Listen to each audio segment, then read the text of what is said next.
Hi friends, ఎలా ఉన్నారు? నేను ఈరోజు 3 టాపిక్స్‌తో మీ ముందుకు వస్తున్నానండి. మనం ఫ్యాక్ట్ నెంబర్ 1 ఏంటంటే, మనం చదువుకునే అంకెలో 1, 2, 3, 4, 5, 6 అని సో అని చెప్పి నెంబర్లు చదువుకుంటూనే ఉంటాం కదండీ!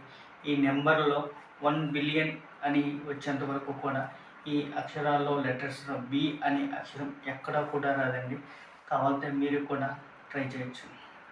ఫ్యాక్ట్ నెంబర్ 2 ఏంటంటే, ప్రతి వస్తువు మీద కూడా made in China, made in China అని చెప్పేసి ఒక లోగో అయితే మనం చాలా వరకు చూస్తుంటాం కదండీ! బట్ ఆ లోగో మాత్రం తయారైంది చైనాతో కాదండి, కొరియాలో అంటండి.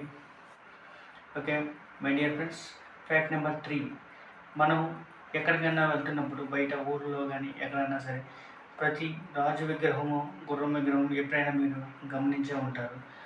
ఆ రాజు గుర్రం మీద ఉన్నప్పుడు ఆ విగ్రహాన్ని బట్టి ఆ రాజు ఏ విధంగా మరణించాడు అన్నది మనం పూర్తిగా చెప్పచ్చు.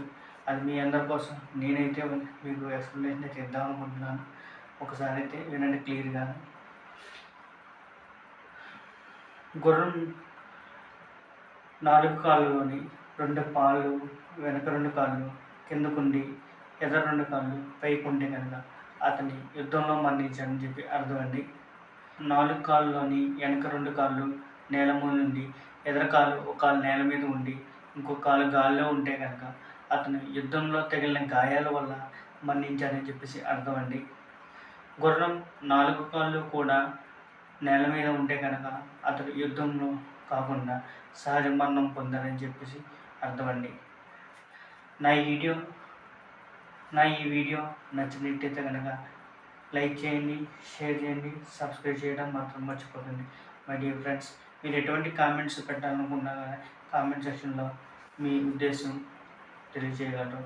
Thank you.